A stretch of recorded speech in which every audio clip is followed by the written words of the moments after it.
Good morning, everyone. So this is not on futures planning, but this is meet the trust team. So today we have all of our trust staff. There we are, meet the trust team. We're going to introduce ourselves, tell you a little bit about what we do and what we do when working for the Arc of Northern Virginia and what we do when we're not working for the Arc of Northern Virginia. We thought it would be good to give everybody an opportunity to meet us. So before we begin the actual presentation of people, I am Tia Marsili, the Director of Trusts at the Arc of Northern Virginia. And we have some house rules. So if you have any questions, then put it in the Q&A section, please, and stay on mute if you're not talking or if you've not been asked to talk. This is being recorded, and I always like to announce that's just as a reminder for all of us to think before we speak, because this will be on the World Wide Web. Just to let you know what we do as a trust team as a whole, we offer, on the left-hand side, you see 5 different badges: Trust Talk Tuesdays, First Fridays, Futures Planning, which is today, and thank goodness it's Financial Fitness Friday, Special Needs Trust, and Social Security Basics. So the 3 bottom badges rotate on a quarterly basis on the 3rd Friday of the month. Everything that we do starts at 10 a.m. So this month is Special Needs Trust. So we have 2 attorneys joining us from the Harrisonburg area, elder law attorneys. So it doesn't matter if you're from the area or not, since they're licensed in Virginia, they're going to be able to answer questions. The Trust Talk Tuesdays is twice a month on Tuesdays, where either Ashley or myself facilitate that session and talk about trusts, but then talk about anything else that comes up. Same thing happens, by the way, on those 3rd Fridays. We talk about, let's say, financial planning, but once that topic is exhausted, if it were to be, then people ask other questions. And then our First Fridays are on the first Friday of the month, unless there's a holiday. Okay, so let me take a look at my clock. We have scheduling. Okay, excellent. So let's move on to the next slide, please.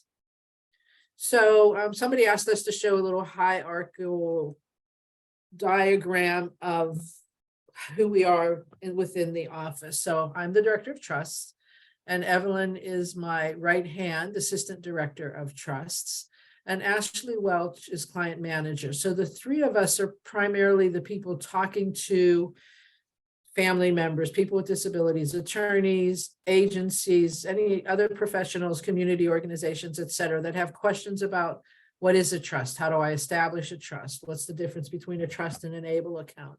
Who can help me write my will? Questions like that. What's Social Security? I don't understand it. So we answer a lot of those questions. Evelyn and Ashley will take the majority of the questions, but if it gets too complex, then things get popped up to me. And then Rob Hallbach is our account manager, and he oversees disbursements with Honey and Fiona, and you'll hear more about everybody. And then Allie is part-time with our trust program, part-time with the ARC. So she's a full-timer here, but split up, and she helps us with a lot of the clerical work and scheduling. And Rob Hudson is our communications associate, and he helps us with planning events and getting things on the website and making sure it's correct and writing content and whatnot. So that just gives you a diagram of how things work. Next slide.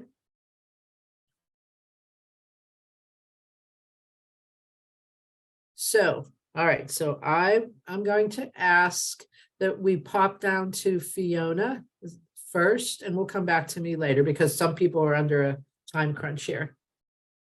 So welcome, Fiona Wright, account coordinator at the Arc of Northern Virginia. Hi, good morning. Well, I'm Fiona, one of the account coordinators here at the Arc. I've been here since March of last year in 2022. I primarily handle disbursement requests, and I process them in a timely manner so our beneficiaries can be paid. I'm proud and excited to be a part of the ARC. As you will see and hear today, what we're doing is important work, and in the special needs community, and I'm very happy to be a part of that. Outside of the ARC, I have 3 children and a husband, and I spend most of my time outside of the ARC with them and dealing with things pertaining to them. Yeah, now you'll meet Honey, who's also one of the account coordinators here. Thank you. Thank you, Fiona.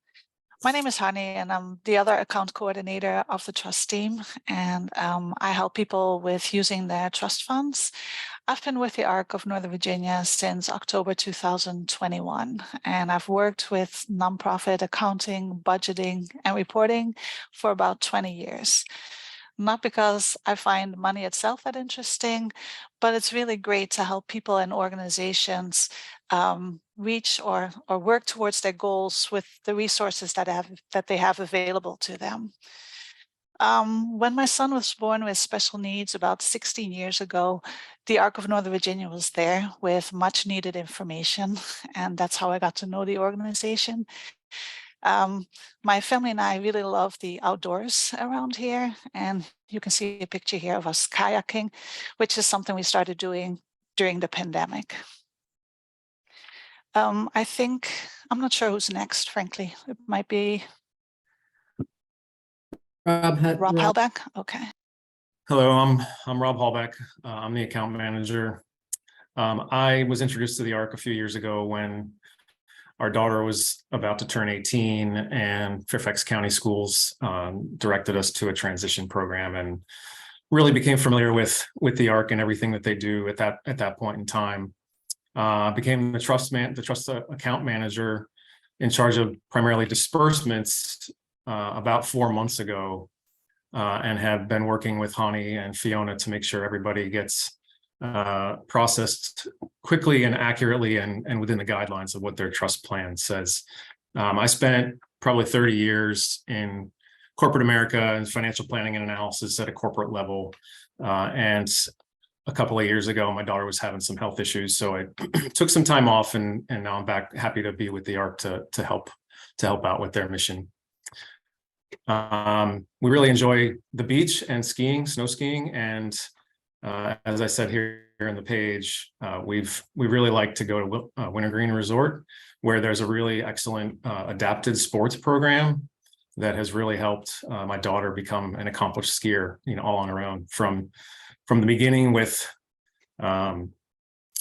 tethers to her legs and on her boots, to really now not needing any assistance to ski at all. So it's been really great. So I would encourage anybody that is interested in sports to look at Wintergreen and their adapted sports program. So, and with that, I'll pass it off to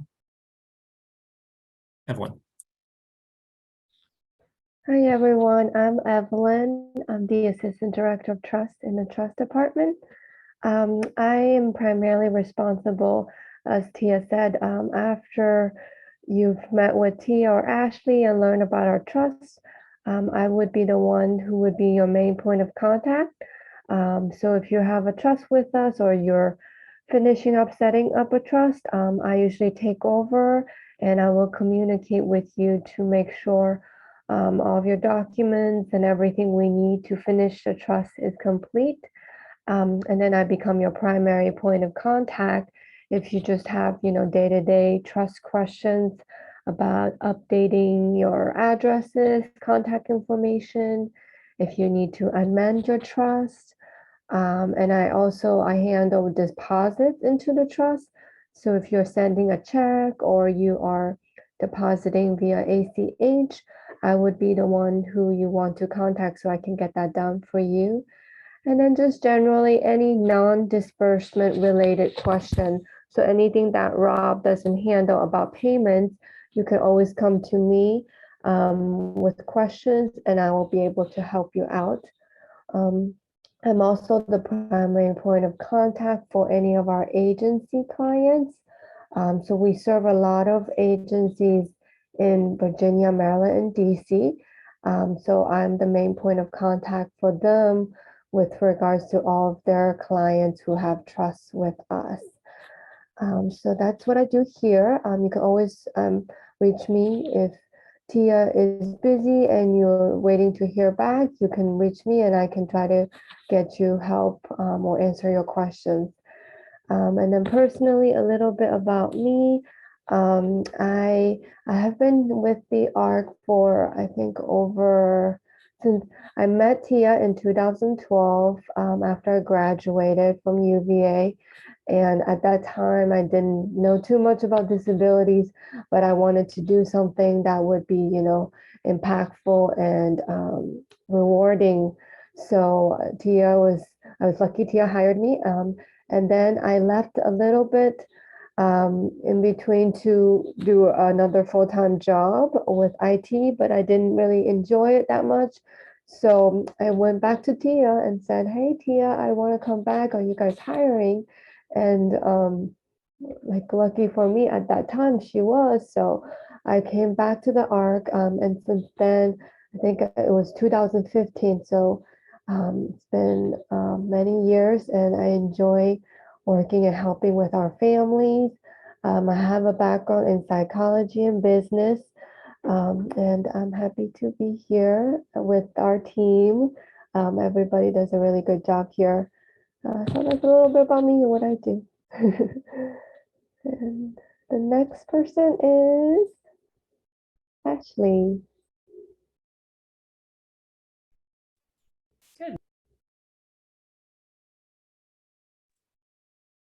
Good morning. My name is Ashley Welch. I'm the client manager with the ARC. I've been with the trust team since April, I think, of 2021. So coming up on 2 years, it's hard to believe. Let's see, a little bit about me. So I started working in this area when I first met Tia was probably back in 2009, 2010, somewhere around there.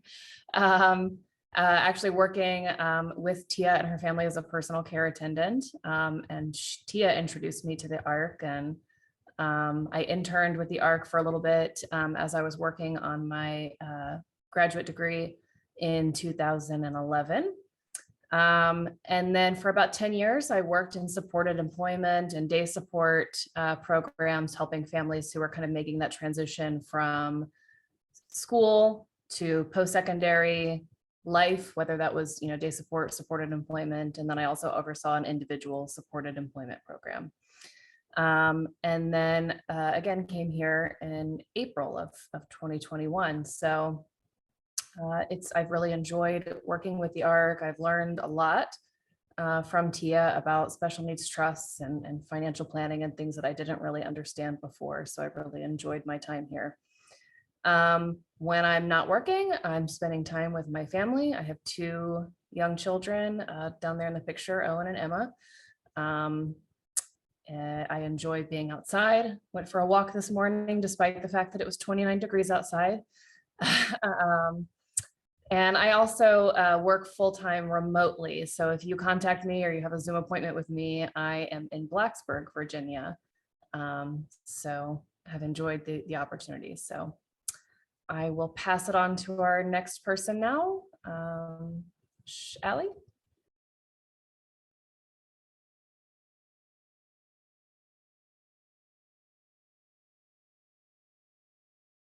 You're muted, Allie. Sorry about that.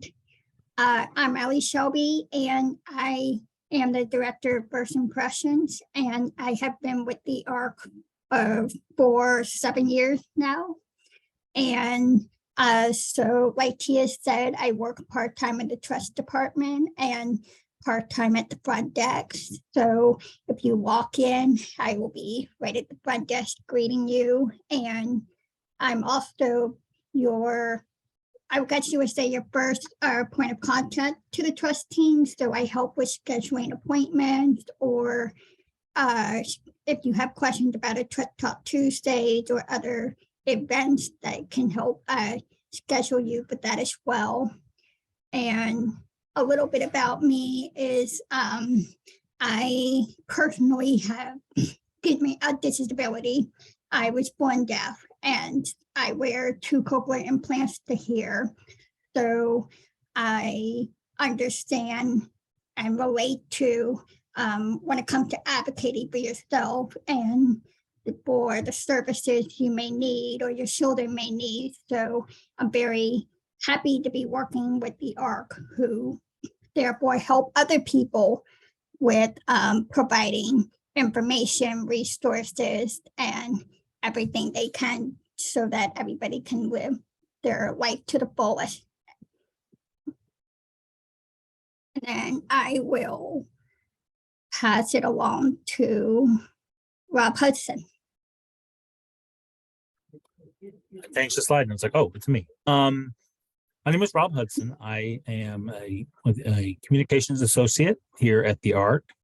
I work primarily with the trust team and also with the advocacy team as needed.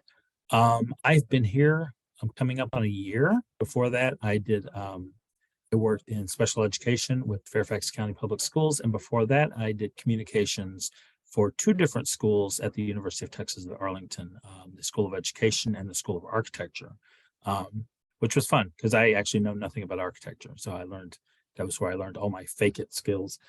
I have a daughter who is 23 years old. She has an intellectual disability. And so I come at this from the perspective, I guess, as a parent advocate, having worked as an author, as a presenter, as a, angry red flag parent, whatever was required at the time.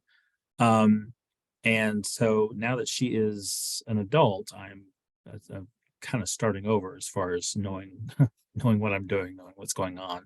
The ARC is a fantastic organization for those transition services, and it's been a real honor and a real growing experience.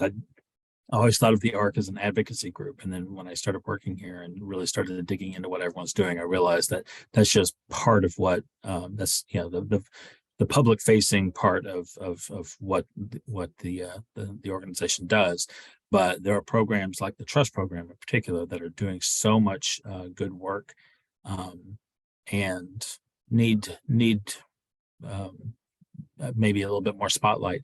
To that end, the work that I do here is primarily promoting events, promoting the program, maintaining the website, writing. The thing I would love to be doing is writing and publishing client stories. So many of the clients that we work with have such amazing stories, have such interesting histories, and there's so much to learn from the families and the individuals that we support. So this is my plug for if you would like to, if you think you have a story that would benefit others to hear, reach out to me. My email's right here. Let me know. The thing I would love to be doing is writing up those stories for everybody, because I do think they are important. I think we have a lot to learn from those. So that's it. Thank you, everyone. Rob, can you go bounce to the top and bring up my slide, please? Thank you. So saving me for the end here. So I know quite a few of you, and you know quite a few of the staff here, which is great to see into the list of participants. And you can see that there's a wonderful, competent group of individuals working as a team, excuse me, to help support the Special Needs Trust program, support you as the parents, and support people with disabilities throughout the trust process, as well as helping with budgeting and creating trust plans, which are like a letter of intent, troubleshooting when it comes to disbursement questions, and can I buy this, and why shouldn't I buy that? And we do a lot of, I don't want to call it hand holding because we're not, but we're partnering with you to make sure that you understand the trust program, the benefits of it, which are unburdening family members basically from heavy lifting when it comes to trust administration, account reporting, tax reporting, investing, and understanding and knowing all the rules and regulations in each of one of those separate disability silos that we have to deal with, whether it's Social Security, employment, housing, legal documents, special needs trusts, food stamps, energy assistance, and friendships and socializations and all of those things. The Arc of Northern Virginia's, and I don't know, Rob, if you added this slide or not, but the Arc of Northern Virginia's mission statement is to promote and protect the human rights of people with intellectual and developmental disabilities, and to work for their community inclusion. And so every ARC chapter must do that, and our national office is in Washington, D.C.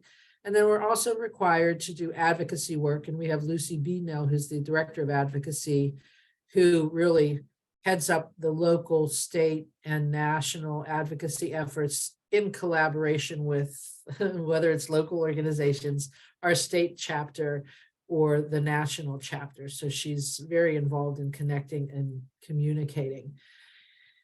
And information and referral is the second, excuse me, area that we must provide. And so our communications person, Larry Rockwell, he oversees the Arc of Northern Virginia website, where Rob Hudson oversees our Arc of Nova Trust website. And the exciting but somewhat scary news is that we're combining the two websites. Probably, maybe they'll be done by the end of our fiscal year, maybe by July 1st. I'm only participating in that we're looking at content together, but Larry is really spearheading that. And you've not met him. He's one of our colleagues here. But with the information and referral, both websites have a ton of information. Our trust program tries to be as transparent as possible, putting all of our documents on the website. Anytime any staff member comes across a really good article or has spoken to somebody that's referred us to a website, we'll pop it up there too, we meaning Rob Hudson, so that it's available. I personally have served as the director of trusts here since August of 2009, when the position was created. Before that, the trust program was something that we offered, but it wasn't really marketed. Nobody knew about it. And when I started, we had 120 trusts and $3.2 million invested with our trustee. And today we have established, and Evelyn, can you give me the exact number, 2,000 and how many trusts? I don't know the exact number, but probably over 2,100. Yep. Yeah. So that's what I think too, is over 2,100 trusts we've established since then. So from 120 to over 2,100 since 2009. And the corpus of the trust has grown to around $51 million. Of course, with last year's stock market, the corpus went down, but now we see it's regaining again. And I started working at the ARC in September of 2006. Before that, I had worked at Fairfax County Public Schools at the PRC. Before that, I was in Florida, actually in Naples, Florida, working for a couple of nonprofits, the Naples Equestrian Program and the Family Network on Disabilities, the Florida Family Network on Disabilities. I worked for them for 4 years, starting out as an educational consultant and ending as the technical assistance person, overseeing my colleagues who were educational consultants. It was a training program. It was funded through the government, which was nice. So it was a collaboration between the school system, the family members, Family Network on Disability, and the early intervention program. And I talk about this because I had lived overseas for quite some time.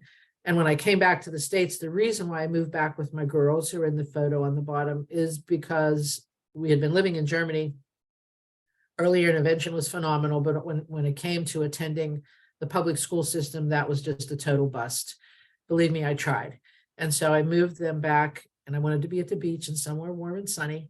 So I moved to Naples and was just lucky enough that 3 weeks after we stepped off the plane, when I was enrolling Sky in early intervention, I was approached to join this grant program that taught me everything I needed to know about IDEA. So when I started at the ARC in September of 2006, I really knew nothing about life after 22.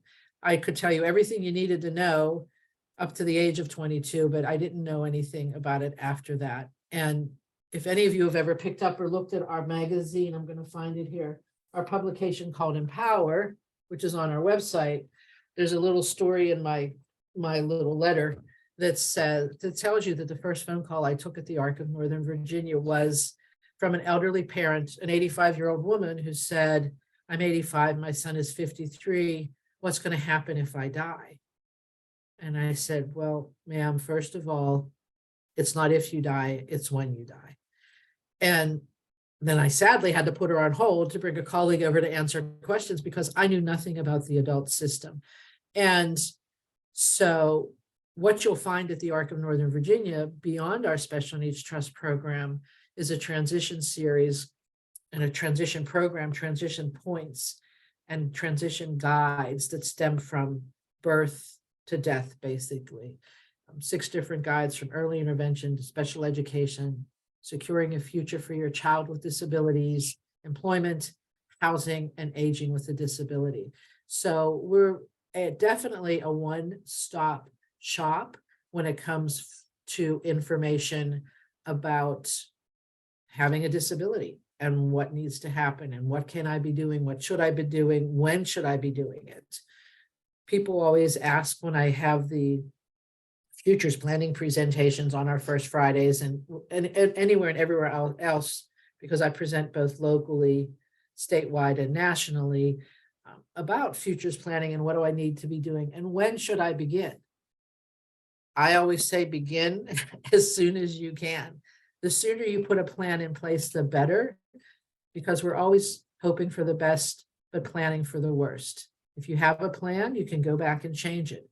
If you have no plan and you die, being realistic, if you die, then somebody else is going to have to come along and pick up the pieces and try to figure out things.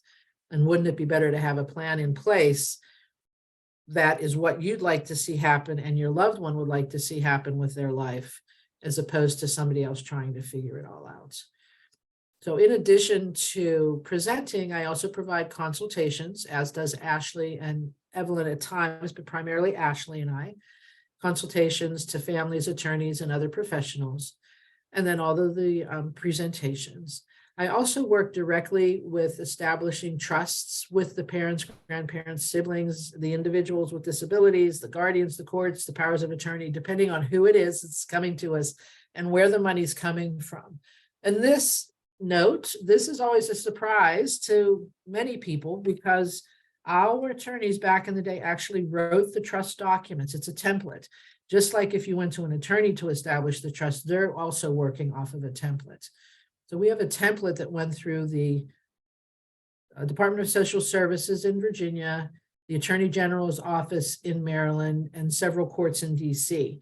And so it's been vetted already. So when you establish a trust with us, there's no question about is this correct or not? Will Social Security accept it or not? Because it's already been vetted through those organizations, agencies, or courts. So people come directly to us to establish those trusts. Privately, I care for my 2 adult daughters, Sheridan and Sky.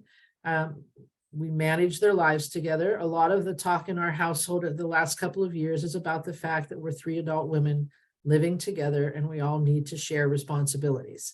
Hasn't quite sunk in yet, because isn't it nice to have mom wash your clothes and cook your dinners for you, but I continue to work on it. My degree is actually in sinology, which is Chinese studies from the University of Copenhagen in Denmark. So I lived overseas for 25 years, 11 years in Denmark, 11 years in Germany, and 3 years in the PRC, the People's Republic of China, and in Hong Kong. I have, as mentioned, my degree from the University of Copenhagen. I have certificates from the Beijing Language Institute at the parent resource in the PRC, where I was in Beijing for 2 years. I wrote my thesis at the University of Hong Kong. And then in Germany, I studied and passed my, it's like I think it's called the TOEFL in America. So it's the competency in the German language. So before I could attend German universities, studying other things, I had to pass the German university competency test, which I did, the German. And then that was at the University of Trier, if anybody knows Germany, has lived there. And then when I lived in Hockenheim, where there's actually a Grand Prix racetrack, I attended the University of Heidelberg studying international politics and classical Chinese. So I've been around, spent 25 years overseas, traveling basically the northern hemisphere. Haven't quite made it into the southern hemisphere, but once. And in July of 2022, during COVID, I started on a new educational path to become an integral yoga therapist. Perfect timing, because as you know, in March of 2020, we were all sent home because of the pandemic. And my first course, the first course available in this training was on stress management. So that was beautiful. Since then, I've been in ongoing trainings. And I mean ongoing, so all the time on the weekends and evenings and whatnot. So I have put 600 hours into the program at this point, and I'm ready to start my practicum, which is a 205-hour one-on-one or one-on small group yoga therapy, helping people with disorders, disabilities, and illnesses. So in my spare time, when I'm not doing everything else, I teach yoga to neurotypical practitioners. Right now, I'm simply doing it at the Rec Center, Spring Hill Rec Center and Providence Rec Center, but I have a private studio at home. And I also teach adapted yoga, adapted dance, and adapted drumming to people with IDD. So I have tons of certifications, over 1,000 hours in certifications for yoga, plus the integral yoga therapist trainings, and then dance and drumming. So that's me. Those are my girls there. I think we were in New York City in that photo because Sky on the right, she loves Broadway shows. She's seen twice as many Broadway shows than I. Been to New York more often than I've been. With the school and whatnot, and her dad. And we actually just saw Hairspray the other day at the Capital One Hall. So there you have it. We're going to open up to questions. Please ask us anything, both professional questions, personal questions, not too personal, perhaps. We can always choose not to answer if they get a little crazy.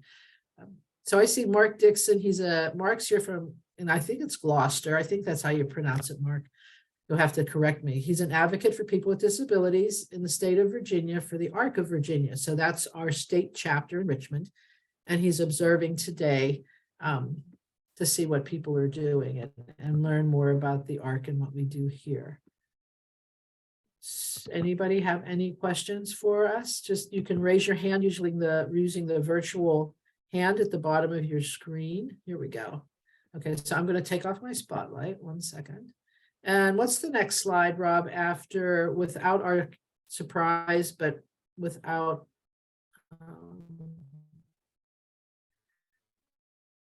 okay, so then we can take the slides off the screen and we'll go into gallery view. I'm trying to do gallery here, guys. Rob, can you close the slides, please? While we wait for.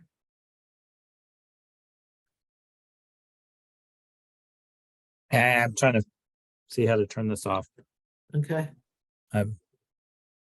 Because I see that 4 people have raised their hands. Maybe I can go into the participants. Take it off share screen, I think. Oh, here we go. Good, excellent. Okay, so I'm trying to see who raised their hands though. Leo Hazelwood, I am able to leave my daughter, my dependent beneficiary, for my pension instead of my spouse. Does she need a first party trust?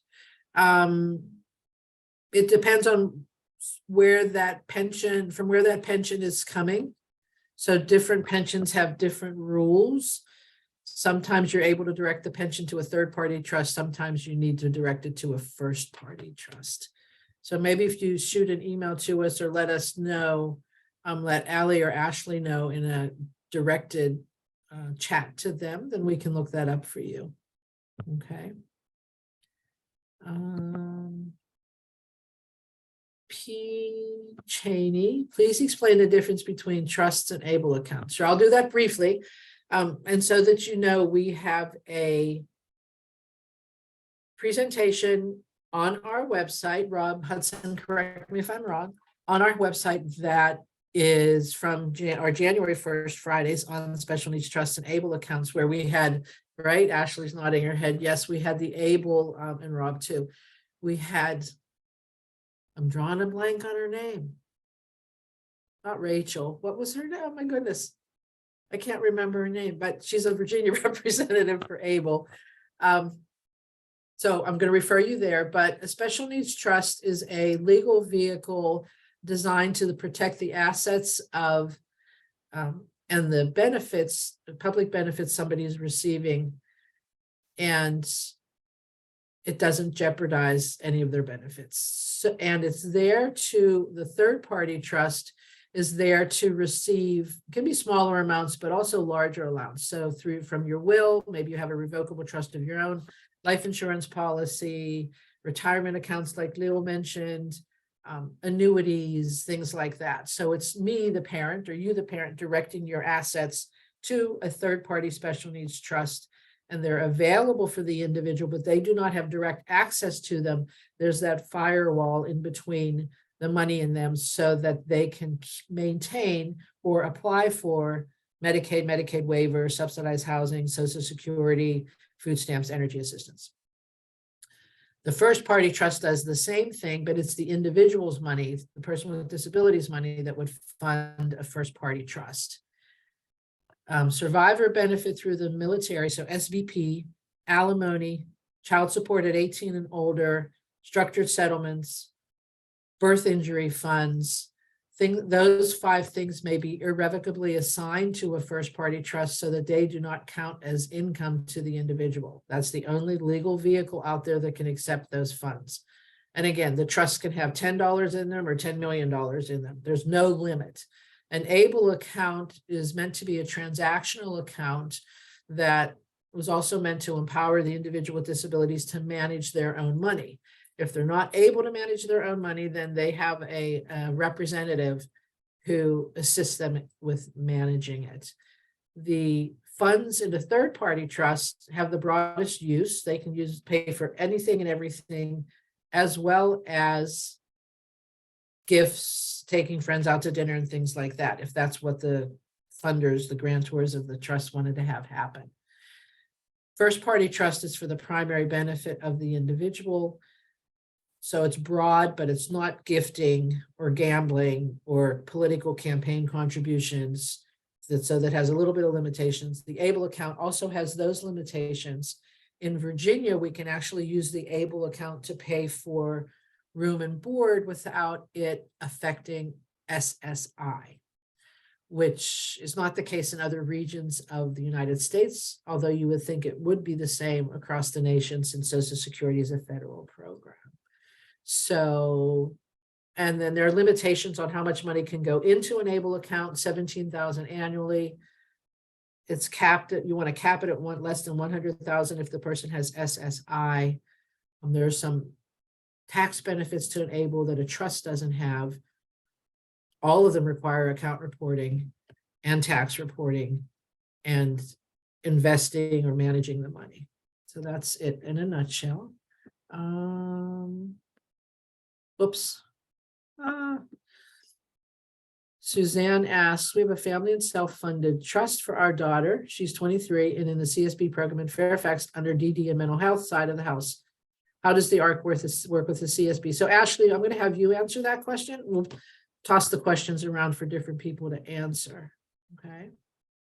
Sure, let me look that over again. That was Suzanne's question. Yes, please, Suzanne Pigeon.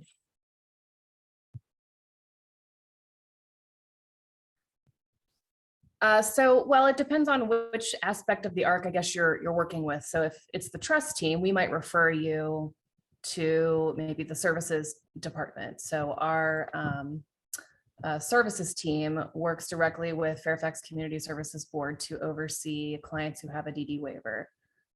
So it could be that you could get on a wait list to get DD waiver services through the ARC, but I believe there is a wait list because we're a smaller team. You have to apply for that, and then you might get a support coordinator with Fairfax County. We can make referrals. Certainly, I know myself and lots of other members of the ARC have relationships with, different members of the Community Services Board, whether it's support coordinators or others. So if you need help finding connections or need someone, to direct you to the right person, because sometimes it's about who you talk to and who you know. So you can always contact us and we can kind of direct you to the right person. So it's more of a referral relationship unless you're working directly with our services team. Thank you, Ashley. Yep. Let's see. Let me just go in here and remove some of these questions we've already answered so I can have some order here. Robert asks, one, how does it work if the beneficiary lives in a different state, Florida? And you have number one there, so I'm looking for a number two. So Evelyn, how does it work if the beneficiary lives in a different state, for example, Florida? Sorry. Primarily, our clients are in Virginia, DC, and Maryland, but we do have people in all the other states across the U.S. When we do get this question a lot, so if you have set up a trust with us and the beneficiary or the family moves, you can continue to have the trust with us. There's no need to, set up a new trust somewhere else, because most of our communications are through phones and emails. So we can definitely continue to serve you and your family and manage the trust for your loved one with disabilities. We would, however, help you make sure that if your child or loved one receives Social Security or Medicaid in that new state, we would help you make sure we report that to the new state agency, the local Medicaid office, or the local Social Security office in that state. So they will review the trust just like they do in Virginia, and then make sure that the trust does not jeopardize that person's benefits. So you don't have to change up the trust. You can continue to maintain the trust with us. However, depending on some people's situations, you may be able to transfer the trust. It gets a little complicated, so I don't have an answer, one answer for everybody. It would depend on where you move to, but some states allow decanting, so which means that you can set up a new trust of similar type, like another pooled special needs trust program with another pooled special needs trust program, and then basically would transfer the funds to the new trust and then close it out with us. So that's not always applicable. So it just really depends on where you're planning to go. But you can always feel free to discuss with us if you have any specific questions about your trust. Thank you, Evelyn. And as Evelyn noted, decanting is usually, if it's between states, and I'm not an attorney, I'm not giving legal advice, but as our legal counsel has explained, decanting can only happen between states if both states have in their state law, in their code, that they are allowed to decant to another state. Otherwise, a new trust would be established. If you wanted to, you wouldn't have to, but a new trust would need to be established, the assets transferred and the other trust closed. And we have that happen regularly, coming back and forth between states. So we're going to interrupt the questions for a cameo visit from our new executive director, Melissa Heifetz, who's joining us live from the Arc of Northern Virginia. Welcome, Melissa. Thank you, Tia. Thank you. Hello, everyone. I'm thrilled to be here. I'm new to the Arc of Northern Virginia, but not new to the Arc. My background is that I'm an attorney, and I was previously the director of the Advocacy Center, and then later the executive director of the Arc of Loudoun. But I have known Tia for many, many years. And as I tell people, everything I know about trust, I learned from Tia and her team. So you're in good hands, and I'm happy to be here today. Thank you for the intro. Thank you. And we're very happy to have Melissa working here as the executive director. She said she started in January, so she's a newbie. She's our newest hire. And now that I think about it, Melissa, the question that we had at the team meeting, we had an all-staff team meeting in person on Wednesday. It should have been you who was the latest hire at the Arc of Northern. Probably true. Probably true. It wasn't. We have 2 new people under the services department that started. So do you want to talk about, Melissa, just let everybody know how the office is running now in regards to the public? So we are open for business, and each department, their schedules are a little bit different just because their roles and responsibilities are different, but there are always people here in person in the office. And if you can't reach someone in person, we're also, open to having Zoom meetings. We're answering voicemails and emails. But we're here and we're open. Excellent. Yep. Thank you. And Allie Shelby, whom you met earlier, is here back in office 5 days a week, our director of first impressions. We always do ask that you schedule appointments in advance. On the arcofnovatrust.org website, there's schedule an appointment tab. You can schedule consultations or trust establishment, real estate consultations. And for our clients who are dispersing, we also ask that you schedule in advance with Rob, Honey, or Fiona. And we still do take drop-ins, but if you drop in, only for disbursements, not for consultations. If you do drop in for a disbursement, you may have to wait, right? Because somebody may be busy on the phone or getting paperwork to Key Bank, our trustee, on the deadline that we have with them. So we ask that you be patient. Anything else, Melissa, you'd like to add? I don't think so right now. No, but thank you for having me today. Thank you. Thank you for making time in your very busy schedule as you learn all about everything, learn more about what we do here, I should say. So that's cool. Okay. For sure. Let me remove the spotlight and we're going to go back to our Q&A. Let's see where we were. Allie, there's a question from Norma and Leonard Otter that says, hang on a second. Where or who do I contact to start the process of setting up a trust to include preparation before the documents?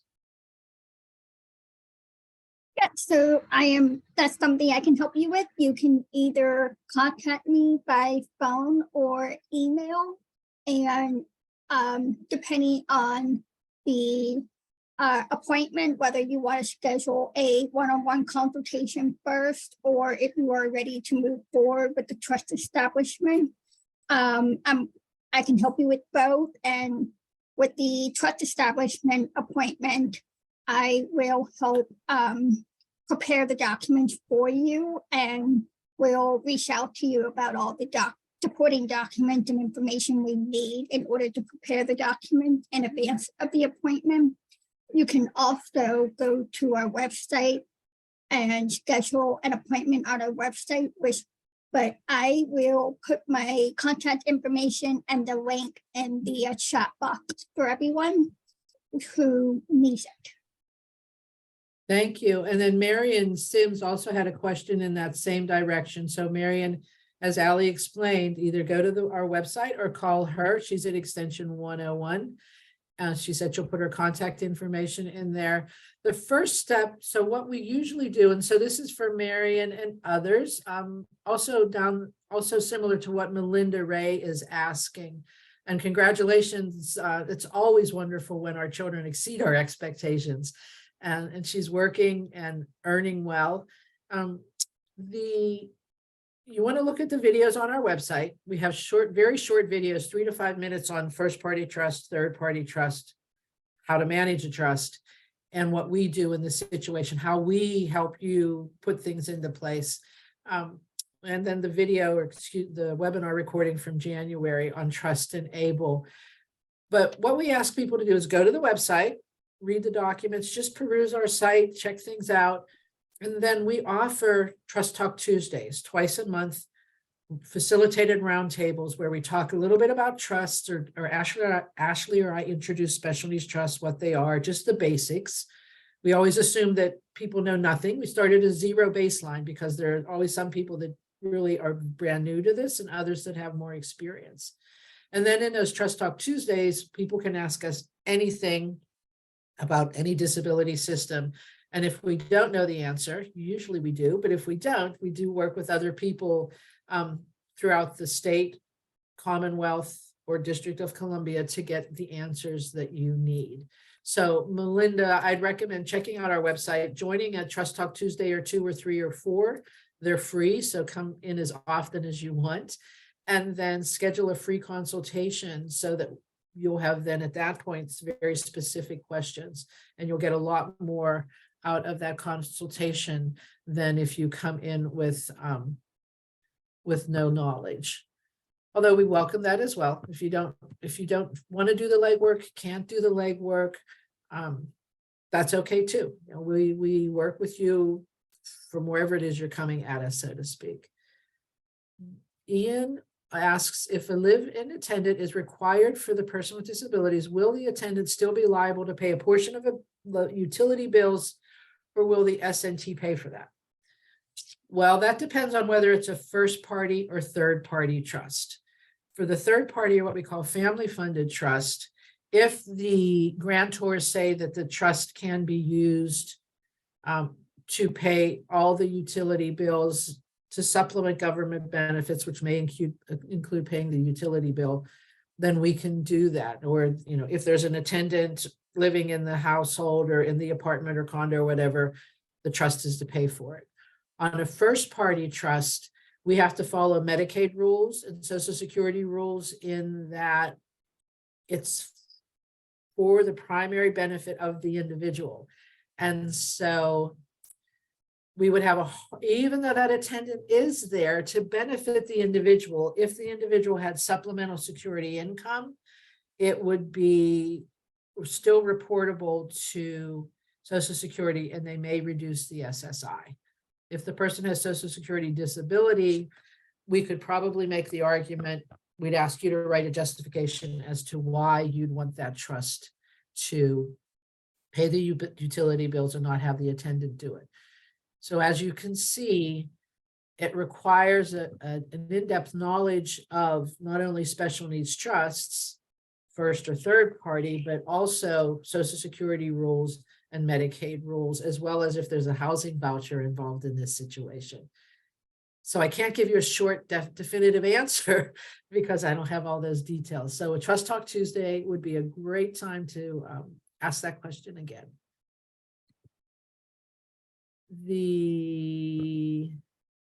Evelyn, you want to answer that question? It said, but you were good. It popped up that you wanted to answer. Oh, no, I'm just trying to help you organize them. Oh, good. Thank you. Suzanne, she has Arc of Nova trust funds and a support coordinator, but she needs to get group housing. So, Ashley, you want to take that one? What about group housing? Can the Arc help with that? And what have we done in the past in the way of webinars?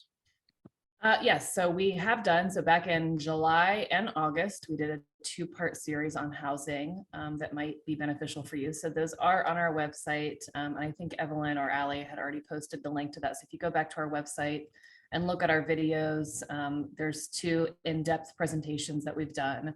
But also you can contact, first of all, your support coordinator at the Community Services Board.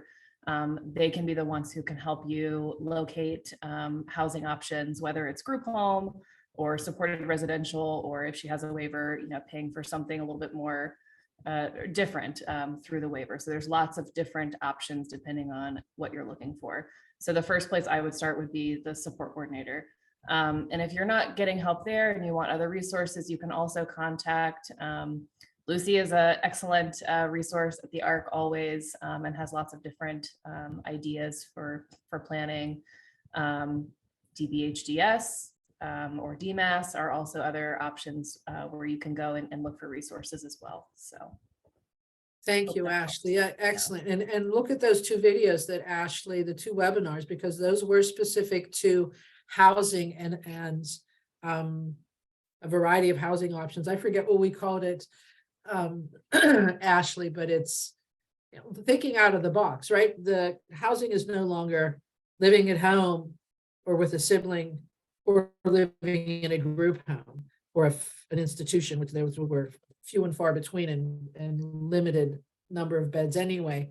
But there's Jeannie Cummins at DBHDS, as Ashley mentioned, Department of Behavioral Health and Developmental Services. Jeannie Cummins is the expert for Fairfax, our region.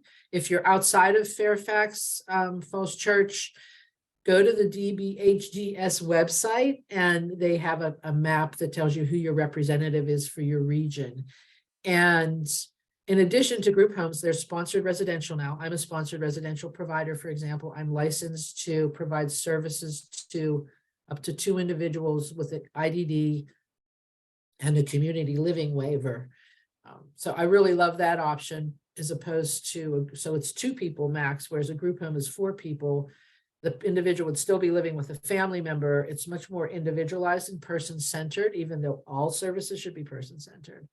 And then, as Ashley mentioned, what was it? Supported residential, I think you said, Ashley, and drop-in services. There's a whole array.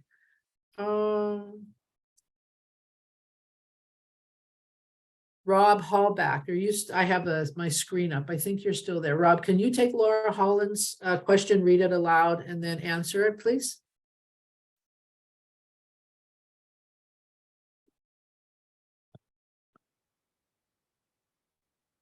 Okay, sorry, I just had to scroll up to it. Yep. Hello, and thank you all for helping my family. I'm having a difficult time writing the trust plan / letter of intent. My adult son has a trust with your organization that we've set up through our estate planning documents. How much detail is important in the trust plan as far as childhood, educational experience, important people in his life? So much changes from time to time, and this also is what I find is challenging to include. Do you have any templates or guides or examples to share? I mean, I think, Tia, you can correct me where I'm wrong, but for a current trust plan that you're wanting to just establish and get the letter of intent going from future perspective, the childhood is probably less important than where you want to head from now forward. What things do you want the trust to pay for? What things do you not want the trust to pay for? Those are probably going to be some of the most important things.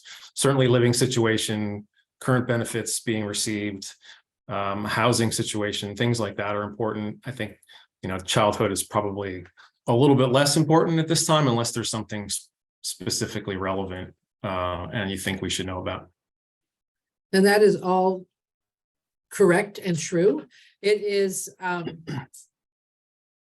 what we also say too is write in your letter of intent the things that don't work for your child. Don't just tell us what does work, but tell us what doesn't work, because this letter of intent or trust plan, it's a guidance document, a living document. You may change it whenever you want. When you change it, make sure we get an updated version and make sure you're sharing that with other family members or friends who may be there to support your child when you're no longer able or willing. We ask about funeral burial as well, as morbid as you may think that is, but it's really good to know what the end of life options are and what's been considered.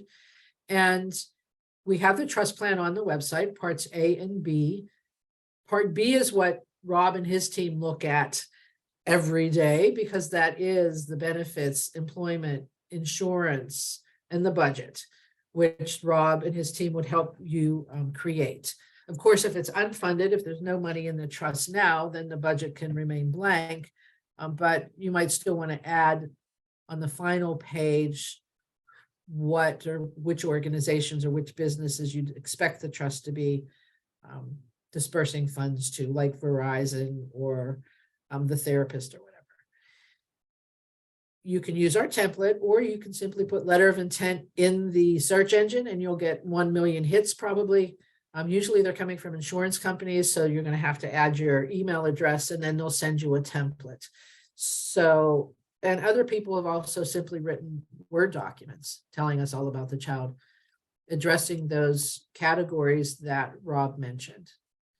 Yeah, I was just going to jump into and remind folks, Evelyn and I also did a presentation on letter of intent a couple of Oh, yeah. months ago, maybe 3 or 4 months ago. So that video is on our website, but we also have linked in that video a couple of websites that have templates. I think one is from the ARC, I think. I can't remember which one. But there's a template there that you can just kind of plug and play. You plug in information and it will sort of print out the template for you, which is really handy. So take a look at that. Also, if you haven't had a chance, we did a pretty in-depth presentation on that. And there were, like I said, there's some resources posted within there for you. Thank you. Yeah, that was a good reminder. I forgot about that. Actually, if Well- I could just add, I think I know what you're talking about. I think the ARC of the US has a template, a fillable template that's like an entire futures plan that you can put all the information in. I think you may even be able to like upload documents to it. So it's a really, I think, helpful template. Thank you. Yep, that is true. Wesley has a question. So let's see, Evelyn, why don't you take that one? There's 2 chats or 2 Q&As. You're muted, Ev. Sorry, Wes is asking about recommendations for special needs lawyer.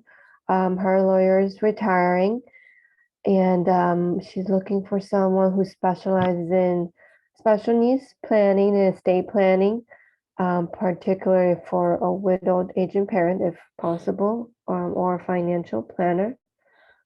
So Wes, I can send you an email. So we do have a network of attorneys, elder law attorneys and special needs attorneys that we work with on a regular basis, Virginia, DC, Maryland. So depending on where you are, you can always reach out to us if you want some recommendations or you don't know where to start, and we can send you some that's close to you that we've worked with. I don't remember, Wes, where you live, but I can look up your information and send you a few recommendations. But we do have a whole network of attorneys in this area that we have been working with, and whenever there's someone new, we try to connect with them. So many of these attorneys, they help families do wills, guardianship, power of attorneys. And then in turn, they would send those families to us if they need special needs trust. So we have a working relationship with many of them. So if you do need any recommendations, you can always ask during your consultation if you're meeting with Tia or Ashley. And then if not, you can email us at any time, and we will be able to send you some people we work with. Thank you, So- Evelyn. I'll make a note, Wes, that I will send you that.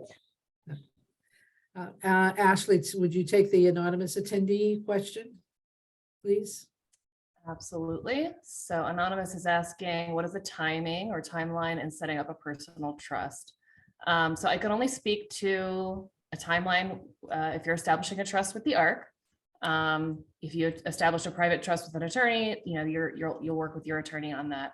But if you're establishing one with the ARC, it really is a pretty quick process. Tia mentioned earlier in the presentation that all of our trust documents have already been created and vetted. So really they're templates where we will fill in your individual information. So once you schedule a trust establishment appointment with us, we'll gather documentation from you and enter your information, your child, or whoever the beneficiary's information is. We sit and work with you one-on-one to make sure that it's filled out correctly. That appointment usually takes about an hour, hour and a half. We try to leave extra time so that as we go through the documents, if you have questions, we can answer all of those questions for you in that appointment. Right now, everything, it's easy, it's electronic. So we will send you everything the same day that you have the appointment. We try to send you all of the documents same day so that you can sign everything and get that all done. And then it's just a matter of, there's one form for us that needs to be notarized. So it's up to you as to how quickly you can get to a notary, get those documents signed and sent back to us. I would say on average, if folks are getting everything to us in a timely manner, it can be as little as a couple of days. I think Tia, you guys did one in a 24-hour turnaround, I think. Was it before Christmas one day or something? 30 Crazy. minutes. We had it done in 30 Oh my God. minutes. Okay. Yeah. Yeah. So it was that's a not little crazy. typical. He was Typical, turning maybe a week to 65 2 on weeks. Christmas Day, so we had to get it done. Yeah. It can be quick. Yeah. Is the short answer. A week, 2 weeks, maybe is the average, Yeah. depending on how quickly you get stuff back to us. And what's important too to note, thank you, Ashley, is that if you're talking about a first party or what we call self-funded personal support trust, the timing may be vital. So before you apply, if you don't have Medicaid or Social Security, supplemental security income, or a housing voucher, then potentially, definitely, I would say before you apply for those benefits, you set up the first party trust. So this is if the individual has money of their own. If there were an accident and somebody was already on means tested benefits, they're going to want a first party trust in order to irrevocably assign that settlement, the settlement money, into the first party trust, or if it's a jury decision. Survivor benefit for military, set that up sooner than later. So if you've selected or opted in for survivor benefits, spouse, child, or child, set it up when you're in the process, you're in that last year and you're about to retire, set it up then, because it's best the DFAST, if that's who the letter is going to, has all the information and the trust information, so that whenever the day comes, it just flows and there are no issues. And then adult child support. So before the child turns 18, you definitely want to review your marital or property, what's the S agreement, MSA or PSA, property marital, what agreement? I'm drawing a blank.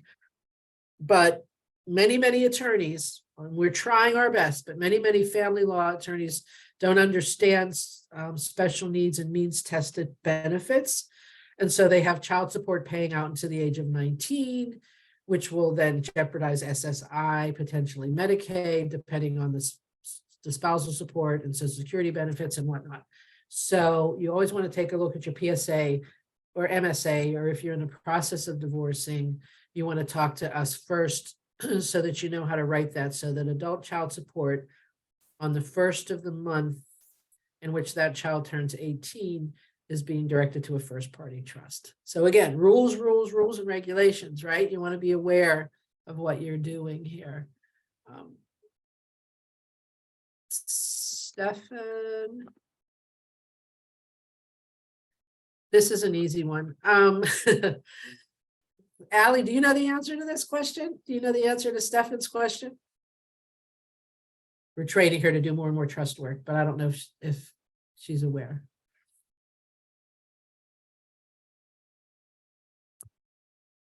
Is she there? There you go. You have to unmute. Yeah, no, I was just quickly reading it. You can read it out loud for everybody. Our Stephen says our son's unfunded special needs trust was established in 2012 and lists Son Trust Bank as trustee. Key Bank is now the trustee. I'm updating my estate plan and the attorney wants to see the document. Can you provide an updated document? Yes, we can. We have a document titled referencing your special needs trust, and that will help provide your lawyer to how to reference your special needs trust for your estate plan. And we also have some new additional documents for you to fill out through Key Bank, such as the Key Bank investment option forms. So you pick an investment option to how you want to invest the money once the trust is funded. And I will go ahead and put the reference, the special needs trust in the chat box for you. Thank you. Yep, exactly, Allie. And then if Stefan, if you're asking for a copy of the joinder agreement and master agreement, we can also send that to you if you don't happen to have that anymore, because we do have that on file. The master agreement, everybody, is whenever there's a special needs trust with a nonprofit, you have a master and a joinder. So the master is all the legalese and the joinder is the nuts and bolts. Who are the grantors, who's the beneficiary, who's going to inherit when the individual dies, who's going to help the individual disperse its assets. And those two together make up the trust plan. I need to hop off. Thank you so much for letting me crash the meeting today, and Thank good you, luck, Melissa. everyone. Thank you. Thanks, Melissa. And then also Honey and Fiona jumped off earlier because they had appointments that they needed to get to. Whose turn is it here? Was it Evelyn? Why? Can you explain funeral? And then Rob Hallback, listen closely to this answer, because this comes up a lot, and I don't know if we've had it, this question arise since you've been with us since last October. So Evelyn? So Robert asked, can you explain funeral expenses under a sub account, under a trust account? So if you have a trust with us, we always encourage families and individuals to prepay for any funeral and burial plans if possible. Definitely you want to plan ahead and have a peace of mind. So when you look into those funeral burial plans, you want to make sure that they're irrevocable, especially if the person has any means tested government benefits. There are certain asset limits that you can have if you want to purchase prepaid funeral, and then for having that not be counted against the person in terms of those means tested benefits. So we always encourage you to prepay, especially if you have a first party self-funded special needs trust. By law, there is a Medicaid payback, which means that at the time of the person's passing, if they have a special first party special needs trust, and there's still money left in that trust at the time of death, the trust is unfortunately frozen. So we would not be able to use the funds for any funeral and burial expenses because of that Medicaid payback. We would have to notify Medicaid first, and we close out the trust according to how it's written in the document, whether if it's paying back Medicaid first and then distributing the rest of the funds to whoever is listed, or if instead of Medicaid payback, you had chosen to leave the remaining funds to our pool trust program to help other people with disabilities, then we would follow those wishes and close out the trust. So that's why it's always a good idea to prepay for any funeral and burial needs ahead of time, and you can use the trust to pay for that. So if you have a first party special needs trust, you would submit the funeral burial plan to Rob Hallback, who is here, and you can fill out a disbursement form and send it to him, and he will submit it to TIA for approval. Now, with a family funded trust, it's a little bit more flexible because there is no Medicaid payback. So for Robert, you have a family funded trust, so which means that even after, if the person passes, you can, if you have designated in the trust plan, that's what you wish to do, is to have the family funded trust pay for funeral. We can do that after they pass away according to your wishes. But it's always a good idea to plan ahead if you can do that and have the trust prepay if needed. Thank you. I always jokingly say lock in at today's prices, because whenever you prepay something, when you prepay the pre-need or you pay for pre-need services, you're locking in at the prices today.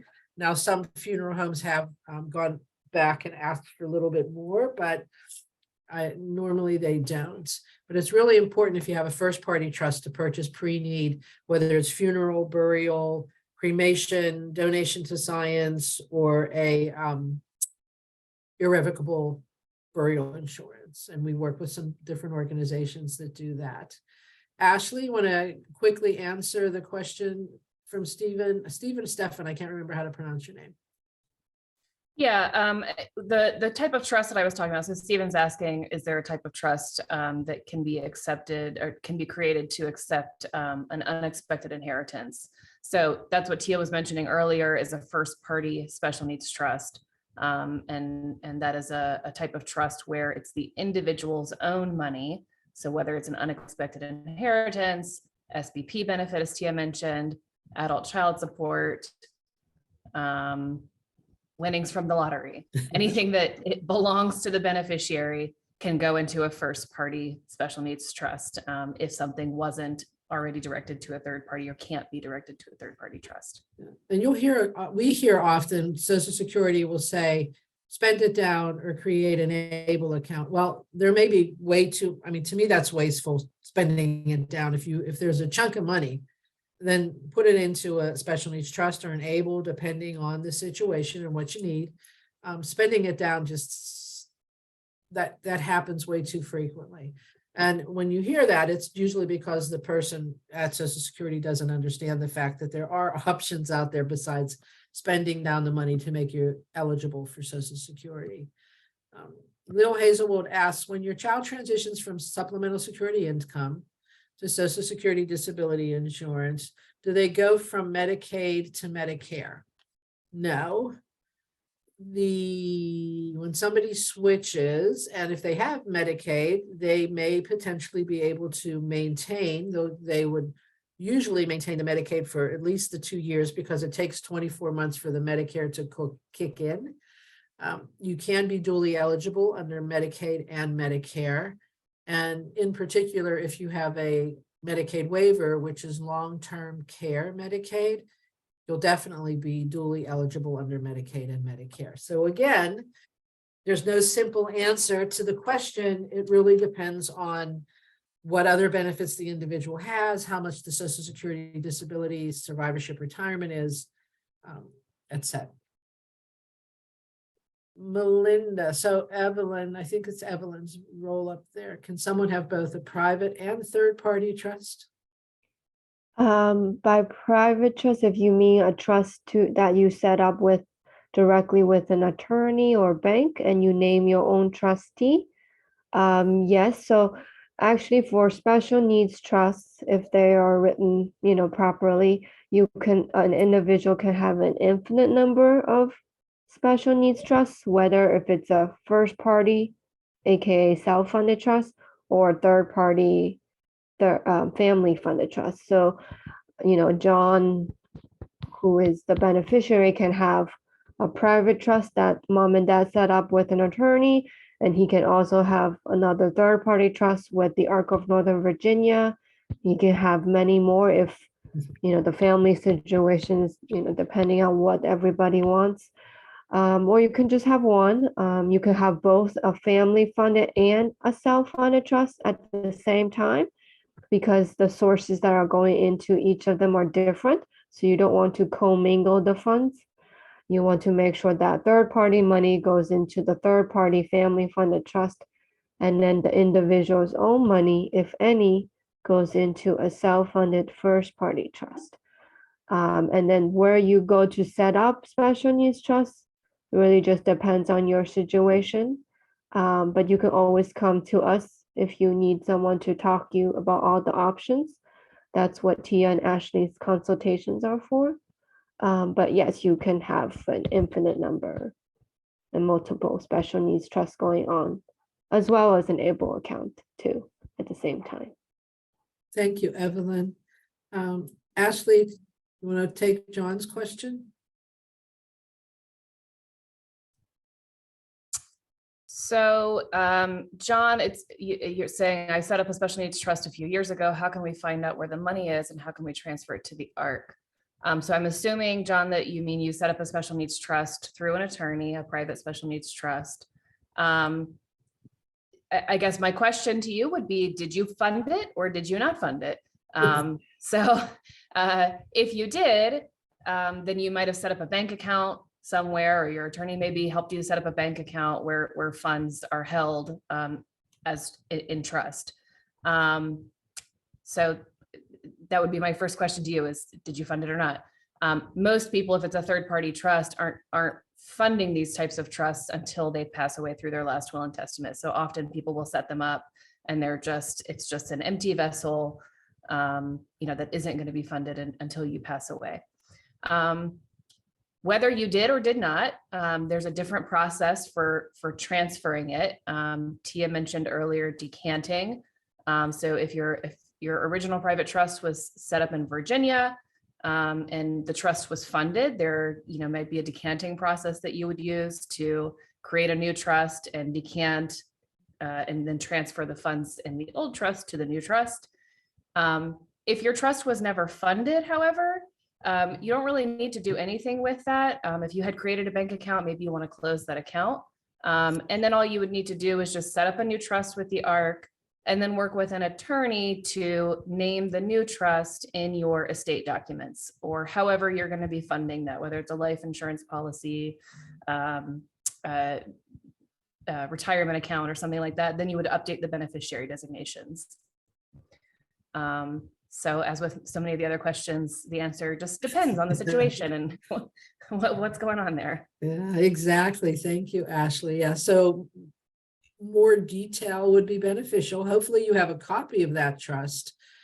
If you have a copy of the trust, it should indicate who the trustees are. It could be you, could be other people, and it should give you some direction. And then, as Ashley said, if all else fails, go back to that attorney that helped you establish that trust to find out if they have any information. Last question, and this is beautiful because we'll be ending right on time, is from Wesley. So Wesley, since it will hopefully be many years before my sons will need burial services, and I don't know where they might be living at the time of death, is there a way to pay for funeral expenses with flexibility to choose funeral home later? Yes. So that's the irrevocable burial insurance I mentioned. So we work with special considerations. There's also another organization called Forethought. And I don't know, Rob Hallback, if you can think of any other of the premiums that we're paying on irrevocable life insurance policies through the Maryland agencies. I know Forethought. Yeah, no, I'd have to go look not off the top of my head. Yeah, I can't remember other than Forethought and then special considerations. And so you would contact them, and I know it's special considerations because I've worked with them directly before. It's really simple. You go to their website, you ask for a request. They can walk you through the document in an hour to set it up. So maybe you buy a irrevocable burial insurance policy for each son for, I'm making this up, for $10,000. And then you pay monthly premiums just like you do with any other insurance policy. And at any time, you can always buy more as long as it's irrevocable. Now, we can have a person, an individual with disabilities receiving means tested benefits may have in Virginia up to $1,500 in what's considered a burial account. So basically, it's a savings account with the bank. Each state varies. So you could always go online if you're joining us from Maryland, Florida, Kentucky, wherever, to see how much or what that cap is in your state. Okay. But, and usually that $1,500 is used for the opening and closing of the grave and the lead lining, because those prices increase as the years go by. Just saying. When you buy irrevocable burial insurance, it's not just for a burial or a cremation or a service, but there are over 25 different things, services that money may be used for. It can be used for the cards. If you get cards, it may be used for the floral decoration. It's the casket, whatever. All right. And then anything left over, if the full amount was not spent, you'll have named, as you would on any insurance policy, the primary and secondary beneficiaries. So that if you didn't use all the money, that money could be transferred to them. So with that, I'm going to say thank you to all of my staff, first of all, that are incredibly competent, professional, knowledgeable, provide excellent customer service, and are just great people to work with. And thank you to everyone who joined us today. The presentation will be saved. Allie will close us out at the end with the recording and send it to Rob and Larry, who will post it next week on the website. And also, one of my staff will be sending a follow-up email to everyone so that you'll get a recording of this. So anyone who RSVP'd, whether they attended today or not, will receive an email from us with a link to the recording once it's posted on the website and the YouTube page. Thank you again for joining us. Have a wonderful weekend and a happy Valentine's Day and a happy President's Day and happy birthdays. We have a few in our family this month. Thank you, everyone. Thank you so much. And I'll see you again, hopefully next month when we are talking, when we have clients, right, Rob? We have clients, grantors, we have people that are working with the Arc of Northern Virginia, have established, are establishing, and are dispersing or not dispersing from the trust, that you can actually talk to and ask them questions about how things go. So again, thank you, everyone. Have a great weekend and a great month. And I'll see you all on March 3rd, I hope. Bye.